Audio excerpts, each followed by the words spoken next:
बातचीत फेल होने पर अब ईरान का भी बड़ा बयान सामने आया है। कहा है कि अमेरिका बातचीत से भागने का बहाना ढूंढ रहा था, अमेरिका से आगे कोई बातचीत नहीं होगी। ईरान ने तो ये भी कह दिया है कि हम आगे भी कोई बातचीत नहीं करेंगे। अमेरिका अपनी छवि बचाने के लिए वार्ता कर रहा था। संजीव श्रीवास्तव जी, तमाम मुद्दों पर तो चलिए हम बातचीत कर रहे हैं, लेकिन पाकिस्तान के रोल पर सवाल उठने लगता है। ये बातचीत फेल हुई है, उससे बड़ा फेलियर यहां पाकिस्तान साबित हुआ है। कि पाकिस्तान की जो भूमिका है ज्योति जी, एक मैसेंजर की रही है, उससे ज्यादा वो कोई उसकी भूमिका नहीं है, क्योंकि पाकिस्तान की जो इंटरनेशनल क्रेडिबिलिटी है वो बहुत ही लो है।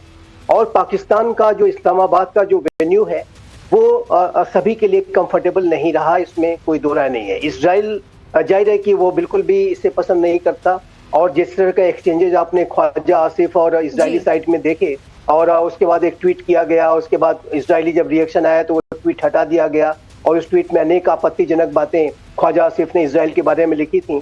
आज भी जो पाकिस्तान है वो इजराइल को रिकॉग्नाइज नहीं करता है, दोनों के बीच में कोई डिप्लोमेटिक टाइज नहीं है।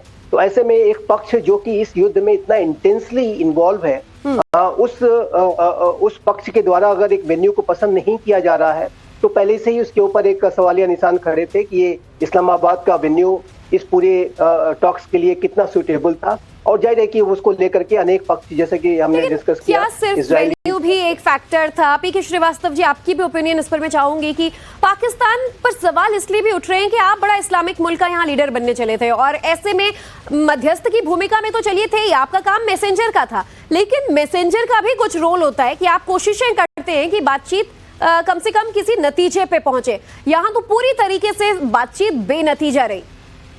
ज्योति, मैसेंजर अपने रोल को ठीक से तभी निभा सकता है जब दोनों पक्षों पर उससे पूर्ण विश्वास हो। आप बताइए, पाकिस्तान ने ऐसा क्या किया है पास्ट में जिससे उसके ऊपर विश्वास हो सकता है? पाकिस्तान ने अफगानिस्तान में डबल गेमिंग की, वो उसने यूएस के साथ भी किया और अफगानिस्तान के साथ भी किया और तालिबान के साथ भी किया। पाकिस्तान ने अपने एयर बेसेस दिए हुए हैं यूएस को जब अफगानिस्तान के ऊपर अटैक्स हो रहे थे।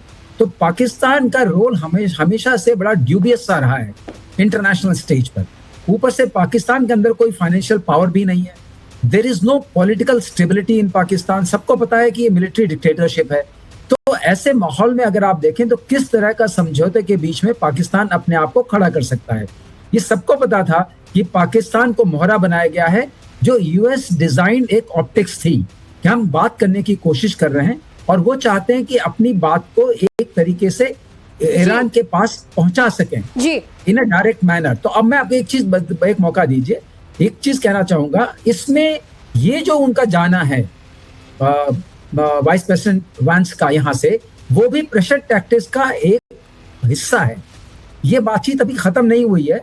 ये किसी कंफर्टेबल वेन्यू पे, जहां हम बोलते हैं जहां तीनों को विश्वास हो, उसमें यूएस को भी होना चाहिए, इजराइल को भी होना चाहिए, और उसमें ईरान को भी होना चाहिए। जब ये बात वहां होगी, उसके बाद से बात में आगे दम आएगा। ये जाना और ट्रम्प का बोलना कि हम जीत चुके हैं, दोनों प्रेशर टैक्टिक्स का एक हिस्सा है, जिसे आर्ट ऑफ डील बोलते हैं प्रेसिडेंट ट्रम्प। ये पोजीशन